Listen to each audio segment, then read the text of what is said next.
Hello and welcome to Power of 10, a show about design operating at many levels of Zoom, from thoughtful detail through to transformation in organizations, society, and the world. My name is Andy Polaine. I'm a design leadership coach, service design consultant, educator, and author.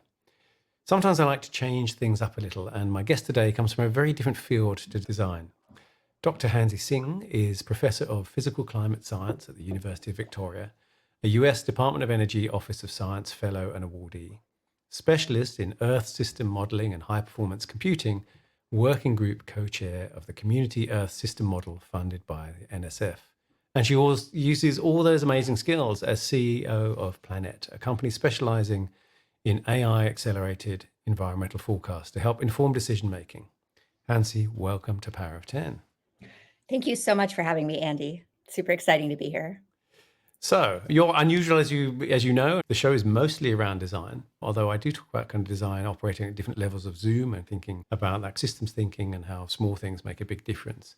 Before we get onto Planette, can you just tell us a little bit about your background and maybe the sort of pivot? I don't know if it's a full pivot or the kind of your current role, how you're getting into that. Yeah. I have a very sort of nonlinear life trajectory in many ways. So, yeah, it's super strange. I did my undergrad in physics, and then after that, I actually spent some time as a modern dancer. So, was a modern dancer, and then from Obviously. there, yeah, had a child, and then was like, "Oh, I love the topology of knitting. I'm going to, like, make crazy things with it." And so I spent some time as a knitting or craft. At that time, it wasn't even called influencer, but I realize now that's sort of what it was. So doing that, I kind of created a very successful small business with that. And then I was like, "Oh, math is so fun. I'm going to go to grad school." And so then suddenly I ended up in grad school in math. And from there, I transitioned into climate because it was such a cool use of math. And then from there, yeah, did all of these other sorts of, things that you list there. So became worked at the Department of Energy for a while. They actually are the ones that sponsored my graduate program. I was a DOE CSGF fellow, which is basically computational science. And so, yeah, so they sort of really try to steep you in national lab research culture so that, you're coming in with this very specific science subject matter expertise, but you know a lot about high performance computing. So there's all the computing stuff coming in as well. And then from there, yeah, transitioned into being a prof. And actually, you listed that I'm currently a prof. I actually just resigned. Oh, okay. Well, congratulations, commiserations. Not sure how that works. Yeah, no, it was a good kind of resign because this is, really wanted to devote myself full time to what we do at Planet. There's a little step there where you said, oh, modern dance and topology of knitting. And then I went to grad school and did all this the hardcore kind of maths and computer stuff. Presumably you were also already good at that. And it wasn't just like, waltzed in, literally. Yeah. I mean, my undergrad was in physics for sure. So, did the math and everything, right? But I think at some point, kind of thinking through what it meant to be sort of a professional artist, it was, I don't know, at that time and probably even now, not necessarily what I wanted.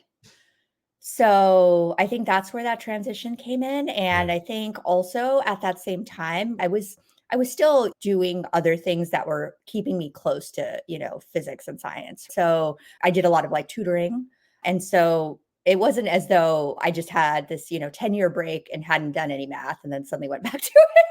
So, but I guess there's kind of 2 themes there, right? I mean, one of them is just, like, that kind of underlying theme of just science and technology and computing, but I think there's also this idea of what can you make out of that when you can be creative with it, Yeah. Okay. right? Before, So, like, the creativity is, like, the part that's, I don't know, adds some spark to that and yeah. makes it exciting and where you're sort of thinking about possibilities, and, I definitely spent a lot of time getting that subject matter expertise. But now I feel like I'm in full creative mode, which is really Okay. fun. All right. Well, that's good. That's very good. We'll get on to it in a second.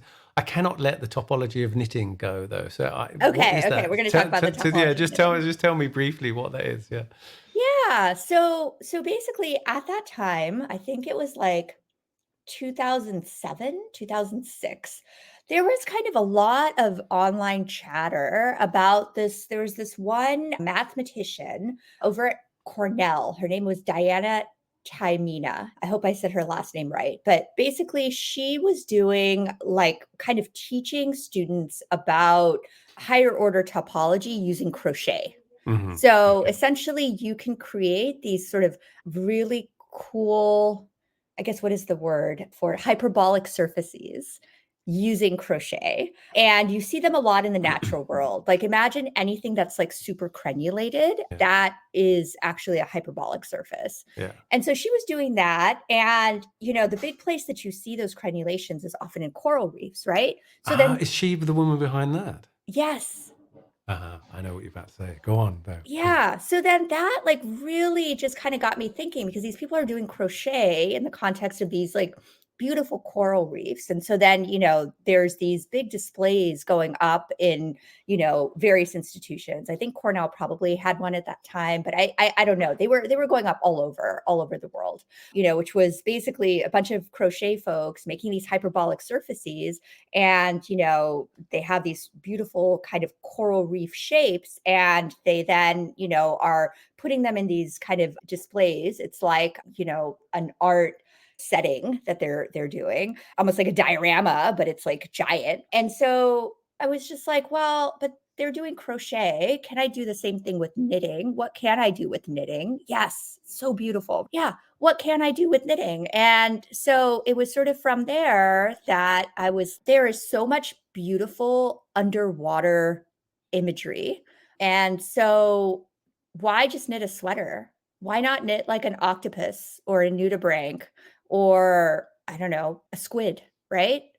Why keep yourself to sort of the usual types of things that people like to make? Yeah, those are so beautiful. Yeah, they are. I've Um, seen that exhibition in the flesh. Actually, it was in Germany, and went to see it. It is amazing.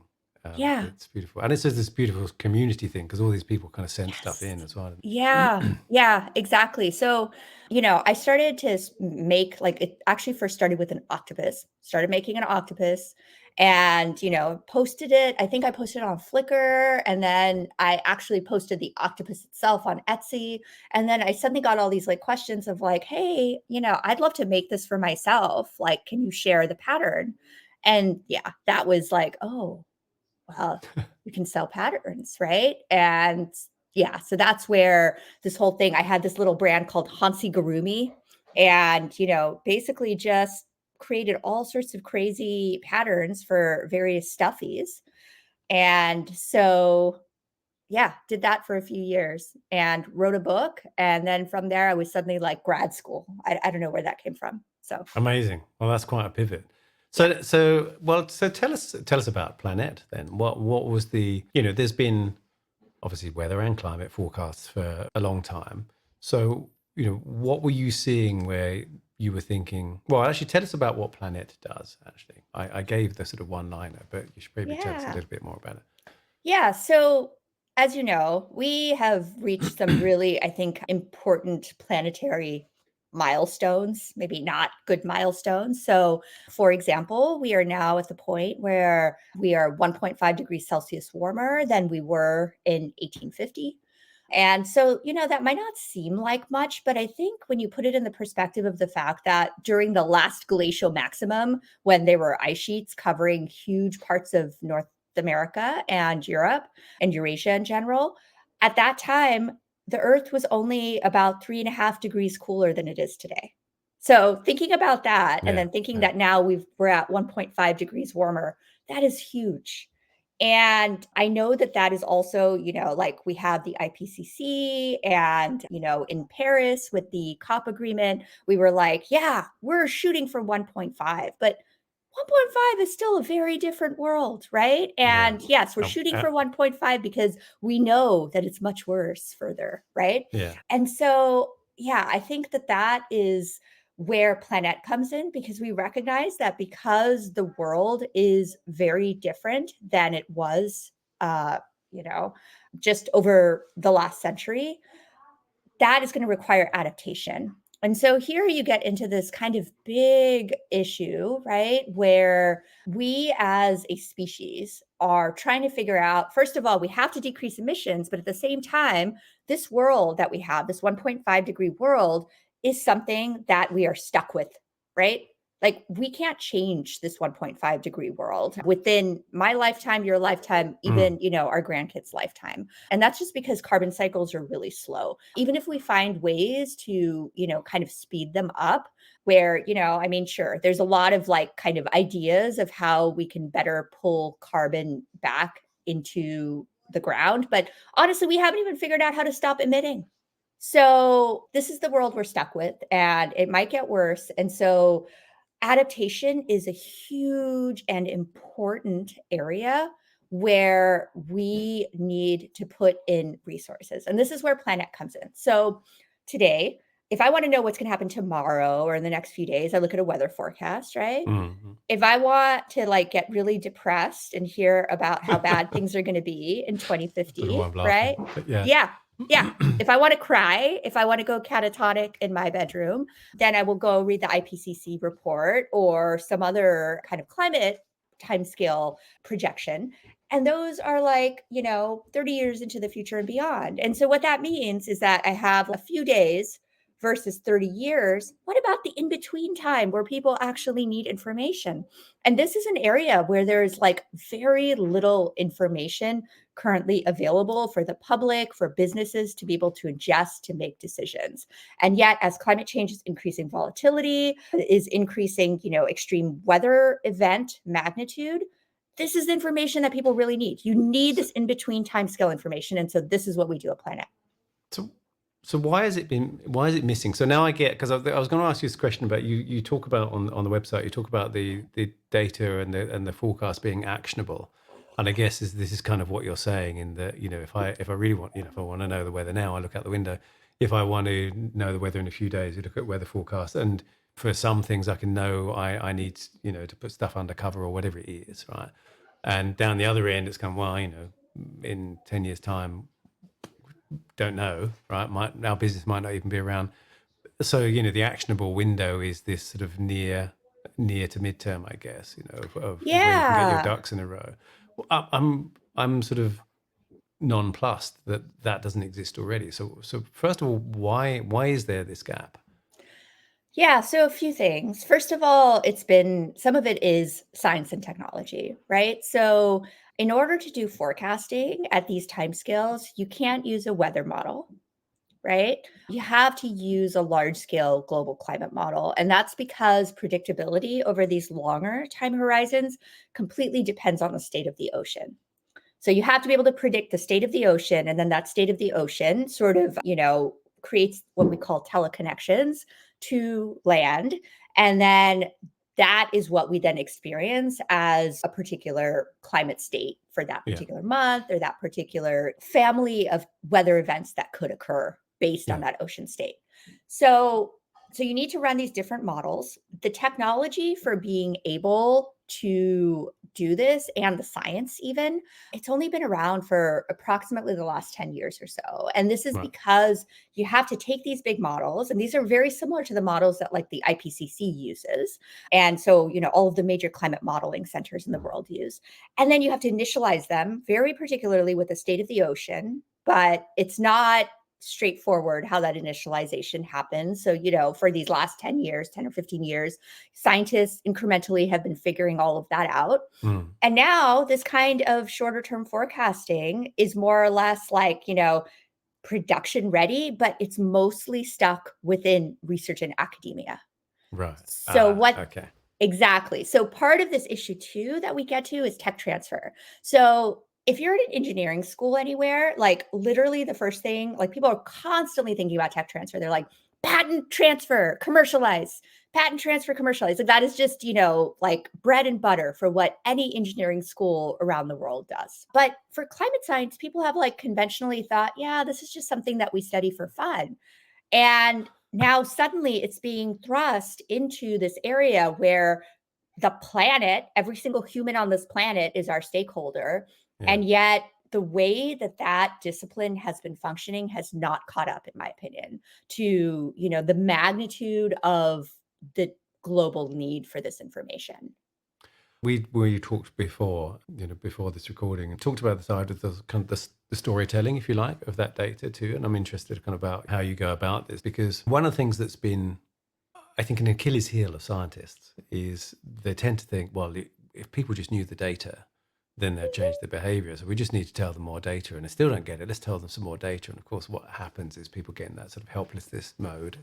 And they're just like, oh, well, it's just all too much. It doesn't really matter. I'm just going to carry on how things are. Someone else will sort this out.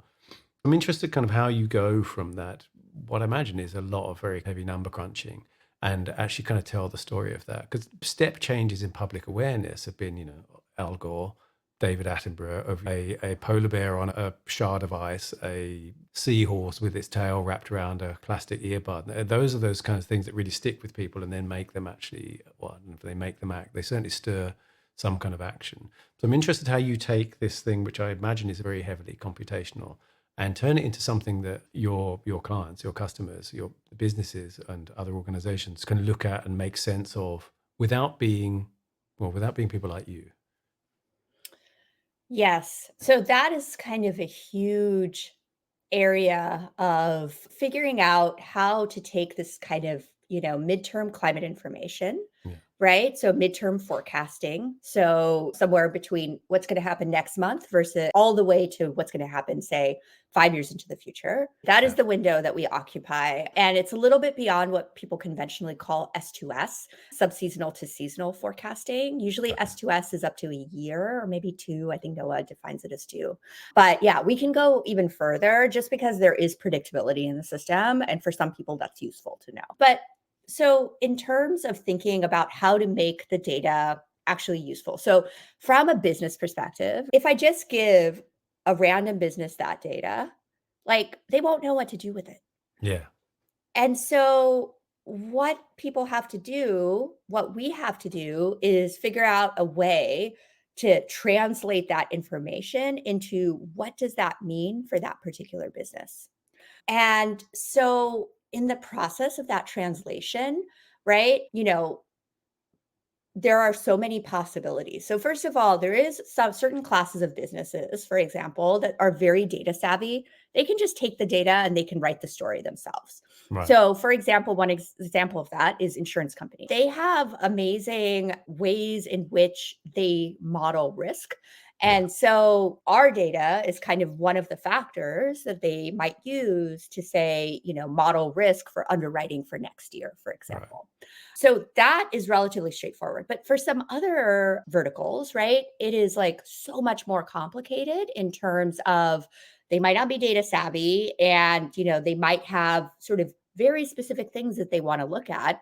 And so some of it might be, like us actually having to provide some sort of dashboard where we input some of their information, take our forecasts, say of Yeah. extreme weather or of, various other average environmental variables, and then use that to pull out the intelligence and then have that visible on the dashboard. So that's one of those areas we're still kind of working on figuring out what the scalable kind of solution is there Yeah. for different areas. So like for example, think about energy, right? So in this new world, we're going to have like so much renewable energy, which is wonderful and great. But renewable energy, it's not the same as having your coal-fired plant that can just be burning all the time, Yeah. right? It's It's intermittent. peaky, yeah. And it's weather Yes, dependent, right? Yeah. totally, totally. It's totally weather dependent. And so because it's weather dependent, right? What that means too is that sometimes when you have high demand events, you have low production. So like imagine, for example, you have a heat wave, and at the same time, most heat waves are accompanied by something called a thermal high. And so, because of that, you have like this high pressure that's kind of sitting there. Usually, with high pressures, like you don't have much wind, right? Yeah. Okay. So, suddenly all your wind turbines are off. And the temperatures, say, if they're really high, even the solar panels, their production will be down. And so, you could have a case where you're not actually meeting demand. Right, because everyone's aircon is on, which is Yes, the big, yeah, okay, yeah, exactly. Exactly. You're not meeting demand. And literally, there's places, right, where people are alive because of their air conditioning. Like, think about Phoenix in the summer. yeah, Just kind of thinking about that, I'm like, I'm not sure if that place is really habitable without air conditioning. I yeah, mean, yeah. maybe it is. I don't know. So essentially, the information that we can provide is this kind of longer timescale information so people can actually be prepared for events like that. So, for example, we can forecast, hey, it's going to be low production but high demand this particular month. And so, y'all should make sure that you have other energy sources on the grid or that you are prepared to purchase energy from neighboring electricity grids. Right, okay. And so for real estate, this is also, so I've got a little story here for you, actually, which you might enjoy. There is a place, I think it's called Yulara. It's near Uluru, which is known as Ayers Rock, but Uluru is this big rock in the center of Australia that everyone knows as a sort of tourist place to go to. It's that famous kind of red kind of plateau. And when they were doing the surveying for Yulara, which is a kind of village, it's a few kilometers away where the sort of tourist is. And there's kind of like there's a campsite, but there's two other hotels there. And the indigenous Australians said, well, don't build a hotel there because it's the watering hole. And the surveyors were like, well, there hasn't been water here for 100 years. And they were like, oh, okay. And sure enough, of course, in indigenous knowledge, the kind of cycles of seasons are things like, there's this one thing that lasts for a month and it comes every 10 years. And sure enough, when there was a downpour, the luxury hotel started to flood because, that's what happens at the watering hole. Right? So I'm guessing with real estate, I know in Miami there's a massive kind of issue about this, right? In the States, I imagine there's other places where rising sea levels and all the rest of it. But how else does sort of real estate get involved in your world? Yeah. So, you were kind of talking about how to translate that data, right? So, for Mm, energy, you would translate it in terms of energy production and demand and helping people figure out, like, how to plan for those times where load was unequal, right? For real estate, so, it could be something like this year is going to be a really, bad hurricane year. And so for that year, make sure that you are taking the proper precautions in terms of your real estate in terms of, say, insurance coverage or in terms of yeah. various types of retrofitting. Like this might be the time to do that retrofit. The other interesting thing about real estate, I have to say, Andy, is like, I don't know if those markets have caught up to reality. I was about to suggest that. Yes. Yeah. Yeah. No, I don't think they have. Yeah. No. There was No. there was a really good, I think it was like an NPR thing where some guy was thinking about moving to Miami and he was then asking realtors, so I noticed, is there any, what are you doing about kind of flooding here? How's this condo kind of built for that? And no, it's fine, everything's fine. And he, this person obviously knew that it absolutely wasn't. And I imagine that's tomorrow's problem, right? Which is the fundamental issue. I think that is the fundamental issue. And I think some of it too is because, for example, as scientists, how do we tell those stories? Right. Mm, There's the issue of stories, but I think there's also the issue of how humans function. Right. And so mm, all of those things, I think they kind of are at odds with each other. So, the storytelling is particularly about the fact that this land is subsiding. Literally, the land is subsiding while at the same time sea levels are rising, while at the same time you have changes in weather patterns. So, for example, like the Atlantic, this year it's an El Nino year. Usually you expect El Nino years to be, pretty low on the hurricane totem pole in the Atlantic.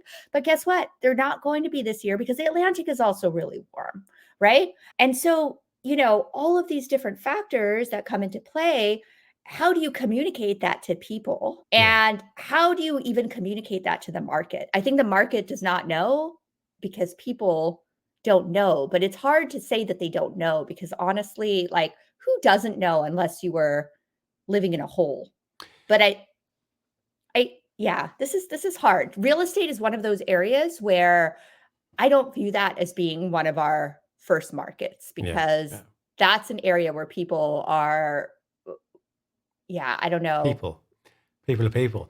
I mean, People it's are interesting. You people. say, you said the markets thing, and you hear that on the news. The markets reacted in this way to something, and it's, of course, it's people, and we tend to think, I think, because those people are dealing with numbers and sometimes very large numbers, that somehow it's kind of all very, very logical, but it's terribly instinctual, all of that. And as we Yep. know, you get kind of runs on things, and you get all sorts of bubbles and all the rest of it.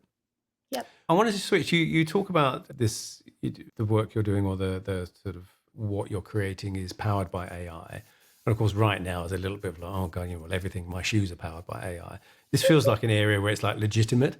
So can you tell me a little bit about what role that plays and how that's meant you can do things that you couldn't do before? Yeah. So in this case, okay, let me tell you about how climate scientists run large models. Mm, So our very large models are run on high performance computing systems using thousands of processors running at once. And sometimes individual experiments can take months to run. wow. Yeah. So a lot of And compute. if you might wonder, well, what does she mean by a global climate model? It is literally a couple of million lines of code that is often in Fortran, and usually pieces of it are in Fortran 77. Wow. Right? Because there's a lot of legacy code in there. And so, you can kind of think of it as a sort of layered ball that people have just been like building on top of, right? And so, Mm, yeah, there's Fortran 77 deep in there, and then all of these other layers, Fortran 95, right? Oh, so modern.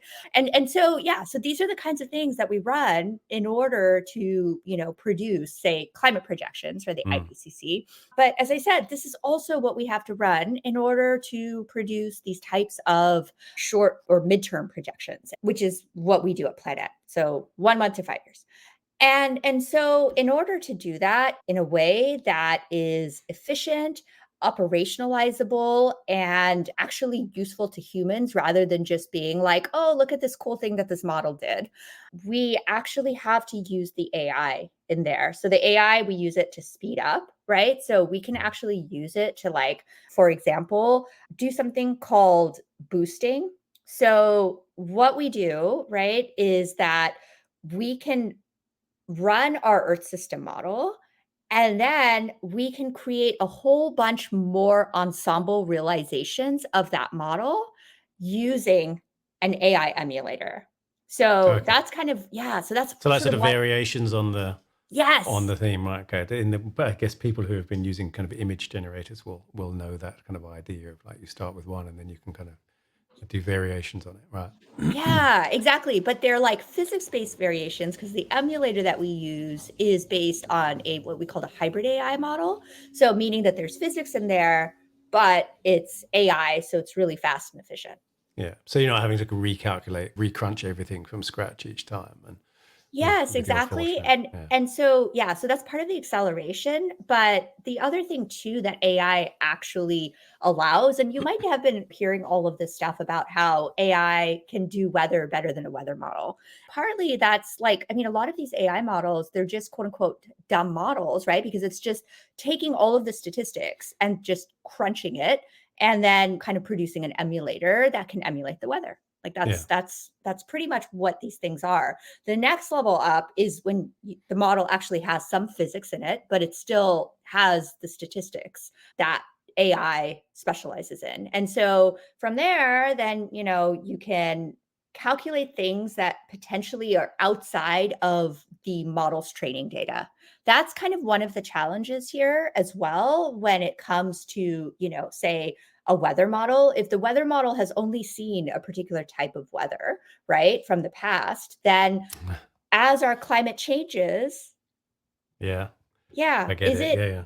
Yeah. It is it it's able to actually do that? And this is an issue both with numerical models as well as real life models, as or AI models, sorry, because of the fact that, everyone is kind of working with the same training data in terms of AI or with the same physics, right? And so and not only that, but interestingly, like technically a numerical weather model should be good for any type of weather, but practically all of these models are tuned. They are tuned to a particular climate state. And so, this is one of those things where this hurricane, Otis, intensified really rapidly over 24 hours. How come our models didn't capture it? First of all, they only ran 10 ensemble members, right? That's usually how people do these types of simulations. And then on top of that, even if you were using an AI model, if the AI had not seen enough examples of rapid intensification and the factors that cause it, then it's not going to produce an ensemble member that has rapid intensification. So I think we're getting into all sorts of interesting things where you have AI, it's powerful, but it's powerful in the context of training data. How do you get it to behave outside of that training data envelope? And the way that you do that is through putting some physics into there as well. A couple of last questions. One is, what are your hopes for Planette? Obviously, you hope it's going to be successful, but what do you hope its impact will be? Yeah. So we're a mission-driven company, and yet we just raised a bunch of money from venture capital. So we just raised $2.4 million. Congratulations. Thank you so much. Thank you so much. And so what that means, right, is that people are betting on us as a high growth company, high growth, scalable company, which is great because one thing that's good about that model is that it assumes that everyone wants your whatever you're offering, right? In this case, our data or the intelligence that comes from that data. So that's great. So what that means is that, we are shooting for high reach. But the impact part is that, look, not everybody can pay. So there are a lot of people that can pay. Insurance companies can pay, the military can pay. I'm trying to think like There's a lot of businesses or sectors where I guess it's highly lucrative for them to understand what you offer, right? absolutely. Yeah. Yes, this kind of midterm prediction. Absolutely. So those folks can pay. But then, for example, thinking about impact, what about, say, disaster preparation in the developing world, right? There are so many places where, for example, if you knew that next month or in 3 months, there was going to be the possibility of really extreme precipitation, there are measures that you can take to save lives. Usually with extreme precipitation, what kills people is actually not the flooding itself, but it's actually the fact that the sewage gets into the drinking water and then people die from cholera. Yeah. Right? So if you can get that clean water there, well in advance of when these events happen, rather than having to figure out how to get it there really fast. Once people are already drinking contaminated water, you can save so many lives, right? Yeah. So even just thinking about those kinds of impacts, there are so many use cases like this where by being able to deploy this data really widely, we can really make a difference in the world. And I mean, one thing that I often think about is when you think about the developing world, they're not the ones that caused the climate change and caused the sewers are flooding all the time kind of situations, right? And yet they're the ones that are going to, in general, be the most afflicted. And so by being able to provide this information, we are trying to do sort of the right thing in terms of allowing folks to be prepared in however way possible. I mean, when we think adaptation in our world, think about adaptation in the developing world. That's even harder because you don't even have the money to do it. Yeah. So there is one final question. Maybe you've really answered it. Ray and Charles Eames, they made a film called Power of 10. My favorite. Yeah. Classic. So, I remember watching that at the San Francisco Exploratorium when I was 4. there you go. So my story is my dad had the flip book of it that I used to flip through as a child. And it really kind of that levels of zoom thing. That's what, why I talk about it, because I'm always very fascinated by how one small thing can kind of ripple up and have a massive effect. And the sort of systems thinking thing of also how the larger system, if there's a slight shift in it, how it ripples all the way down. I used to find it very, very difficult to find examples of this until COVID happened. And then everyone's like, oh yeah, okay, I get how that works now. So it's a very useful way of explaining my particular sort of area of design, of service design, where we kind of look at that relationship between those two things. And some of what you're talking about just now, about getting clean drinking water to areas that will be hit by disaster. I know all the sort of systems thinkers and service design people, they're kind of radars will be going, oh yeah, want to get involved in that. So the final question is, what one small thing is either overlooked or could be redesigned that would have an outsized effect on the world? That's a hard question, Andy. I mean, I could bring it back to climate adaptation because, to be honest, that is one area where I think there is not enough emphasis put in, and yet it's gonna be such a huge part of how we stay civilized as we move into this warmer, wetter, more volatile world, right, Yeah. that we've created. That is, like, sort of one of my hopes that as we think about, "Okay, we have to decrease emissions, we have to decrease emissions. How do we do that? How do we actually make this possible given the fact that there are so many countries that still need to develop and industrialize and lift its, citizens out of poverty?" And I think the other side of that, of course, is that this world is different, right? This is a different world than the one that our parents grew up in. I often think about this in the context of how kids experience summers. Think about this whole idea of, oh yeah, in the summer you just go to camp and you hang out for several months and you swim in the lake. And kids this last summer, they didn't get to do any of that because either it was smoky or something was burning or it was just too hot. It is a different world. And so this whole idea of this large scale transformation that has to happen with adaptation, adapting to this new world, that to me is such a crucial piece of, I think, how we have to think about the climate story. Yeah. It's interesting, isn't it? As a species, obviously our success has been that we're incredibly adaptable.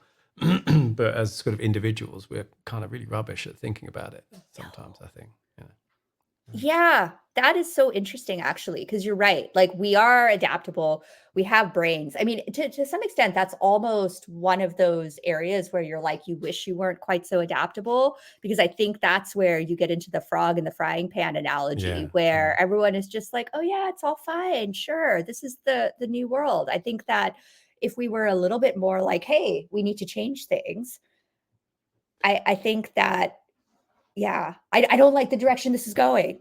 People can find you on at Planette with an extra E or double TE .ai. Where else can people find you? LinkedIn and things. Yeah, so I'm on LinkedIn, I'm on Twitter, usual places. It's been fascinating. Thank you so much for being my guest on Power of 10. Thank you, Andy. It's really great to be here. Thank you. You have been listening to and watching A Power of 10. You can find more about the show on Polaine.com, where you can also check out my leadership coaching practice, online courses, and sign up for my unfortunately very irregular newsletter, A Doctor's Note. If you have any thoughts, put them in the comments or get in touch. You will find me as A Polaine, Apolaine, on pkm.social on Mastodon. You'll find me on LinkedIn. And of course, you'll find me on my website. All the links will be in the show notes, including those from Hansi. Thanks for listening, and see you next time.